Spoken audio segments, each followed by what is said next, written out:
નમસ્કાર. વિજ્ઞાનની આ અદ્ભુત દુનિયામાં આપ સૌનું સ્વાગત છે. આ રજૂઆત ખાસ સાધના વિદ્યાલય મોરદેવીના વિદ્યાર્થીઓ માટે છે અને એમના શિક્ષક શ્રી વિશાલ એ ચાવડાએ તૈયાર કરેલી સામગ્રી પર આધારિત છે. આજે આપણે એક એવા વિષયમાં ડૂબકી મારવાના છીએ જે આપણી આસપાસની દરેક વસ્તુ સાથે જોડાયેલો છે: ધાતુઓ અને અધાતુઓ. ચાલો એક નાનકડો પ્રયોગ કરીએ. જરા 1 મિનિટ માટે આસપાસ નજર ફેરવો. હાથમાં રહેલો ફોન, ટેબલ, ખુરશી, પાણીની બોટલ, આ બધું જ અલગ અલગ પદાર્થોનું બનેલું છે, ખરું ને? વૈજ્ઞાનિકો આ બધા જ પદાર્થોને મુખ્યત્વે 2 મોટા ભાગમાં વહેંચે છે: ધાતુઓ અને અધાતુઓ. તો આજે આપણે શું શું જાણવાના છીએ? આપણે શરૂઆત કરીશું ધાતુ અને અધાતુને ઓળખવાથી, પછી એમના ગુણધર્મો જોઈશું, એમની રાસાયણિક પ્રતિક્રિયાઓ સમજીશું અને એ પણ જાણીશું કે આ ધાતુઓ પૃથ્વીમાંથી મળે કેવી રીતે છે, અને છેલ્લે રોજિંદા જીવનમાં એમનો ઉપયોગ વિશે પણ વાત કરીશું. તો તૈયાર છો ને? ચાલો શરૂ કરીએ. સારું, તો સૌથી પહેલો સવાલ: આ ધાતુઓ અને અધાતુઓ છે શું, અને આપણે એમને ઓળખીશું કેવી રીતે? ચાલો આ 2 મોટા જૂથો વચ્ચેનો ભેદ સમજીએ. અહીં જુઓ, એકદમ સરળ સરખામણી છે. એક બાજુ છે ધાતુઓ, જે સોના ચાંદીની જેમ ચળકતી, મજબૂત અને ટીપી શકાય તેવી હોય છે, અને બીજી બાજુ છે અધાતુઓ, જેમ કે કોલસો, જે મોટે ભાગે ઝાંખી અને સહેલાઈથી તૂટી જાય તેવી, એટલે કે બરડ હોય છે. પણ આ તો ખાલી ટ્રેલર છે. ચાલો આ વિષયને ઊંડાણપૂર્વક સમજીએ. હવે આપણે વાત કરીશું ધાતુઓના ભૌતિક ગુણધર્મોની. આ ગુણધર્મો એટલે જાણે કે કોઈ જાસૂસ માટેના સંકેતો. આ સંકેતોના આધારે જ આપણે નક્કી કરી શકીએ છીએ કે કોઈ પદાર્થ ધાતુ છે કે નહીં. ધાતુઓનો એક બહુ જ ખાસ ગુણધર્મ છે: ટીપાઓપણું. આનો સીધો સાદો અર્થ એ છે કે ધાતુને ટીપીને એના પાતળા પતરા બનાવી શકાય છે. જેમ કે પેલી એલ્યુમિનિયમ ફોઇલ, જેમાં આપણે રોટલી પેક કરીએ છીએ ને, બસ એ જ. અને આને યાદ રાખવાની એક મજેદાર રીત પણ છે. બસ એટલું જ વિચારવાનું કે શું કોઈ પદાર્થને હથોડી મારીને રોટલીની જેમ પાતળો વણી શકાય છે? જો જવાબ હા હોય તો સમજી લેવાનું કે એમાં ટીપાઓપણાનો ગુણધર્મ છે. છે ને સહેલું? હવે ટીપાઓપણા જેવો જ એનો બીજો જોડિયો ભાઈ છે તણાવપણું. આ એવો ગુણધર્મ છે જેનાથી ધાતુને ખેંચીને એના પાતળા તાર બનાવી શકાય છે.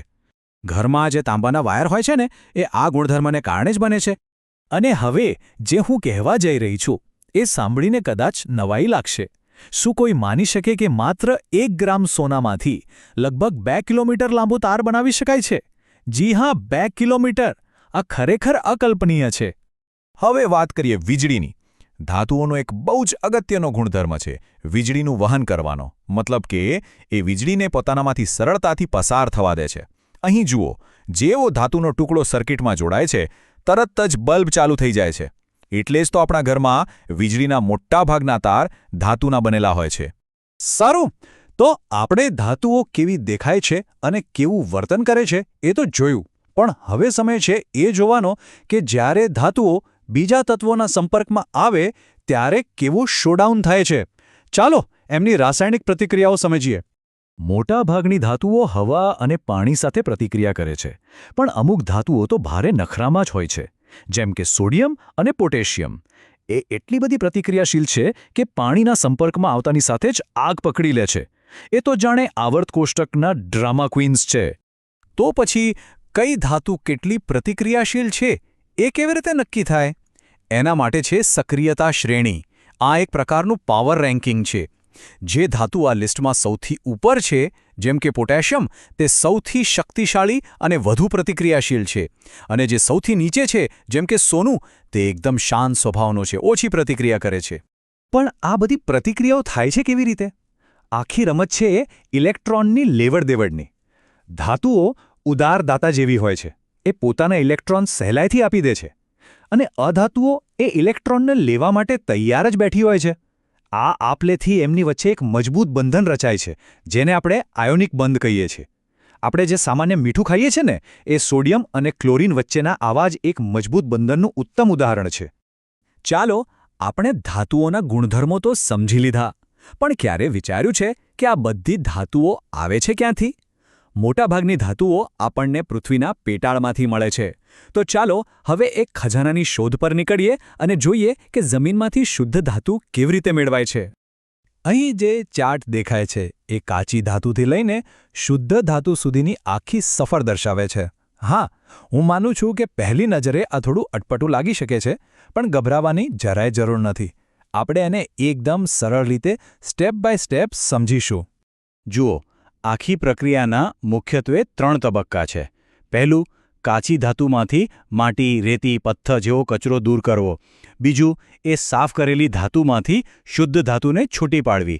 અને છેલ્લું અને ત્રીજું, એ ધાતુને એકદમ શુદ્ધ સ્વરૂપમાં મેળવવી. બસ આટલું જ. તો આપણે પૃથ્વીના પેટાળમાંથી શુદ્ધ ધાતુઓ કાઢી લીધી. પણ શું અહીં આપણું કામ પૂરું થઈ ગયું? ના, જરાય નહીં. હકીકતમાં અસલી પડકાર તો હવે શરૂ થાય છે. અને એ પડકાર છે એ શુદ્ધ ધાતુને પર્યાવરણથી બચાવવાનો. કારણ કે એનો એક મોટો દુશ્મન છે જેનું નામ છે ક્ષારણ, એટલે કે કાટ. લોખંડનો સૌથી મોટો શત્રુ છે કાટ. અને આ પ્રયોગ બહુ સ્પષ્ટ રીતે બતાવે છે કે કાટ લાગવા માટે 2 વસ્તુઓ જરૂરી છે: હવા અને પાણી. જ્યાં સુધી આ બંને ભેગા ન થાય ત્યાં સુધી કાટ લાગતો નથી. આ એક બહુ મોટી સમસ્યા છે, કારણ કે કાટ મોટા પુલ અને વાહનોને પણ નબળા પાડી શકે છે. તો પછી આ કાટની સમસ્યાનો કોઈ ઉકેલ છે? જી હા, બિલકુલ છે. અને એ ઉકેલ છે ટીમવર્ક. જ્યારે 2 કે તેથી વધુ ધાતુઓને ભેગી કરવામાં આવે છે, ત્યારે જે નવી ધાતુ બને છે તેને મિશ્ર ધાતુ કહેવાય છે.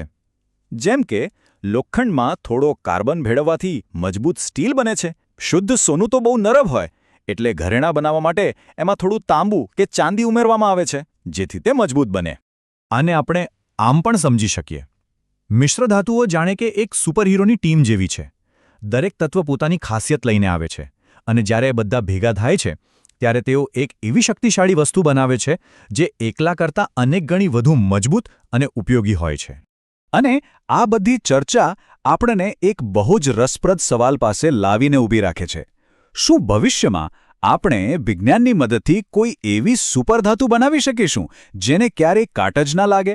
એક એવી ધાતુ જે સદીઓ સુધી નવી જ રહે? આ સવાલ પર જરૂર વિચારવા જેવો છે, કારણ કે વિજ્ઞાનમાં કશું પણ અશક્ય નથી.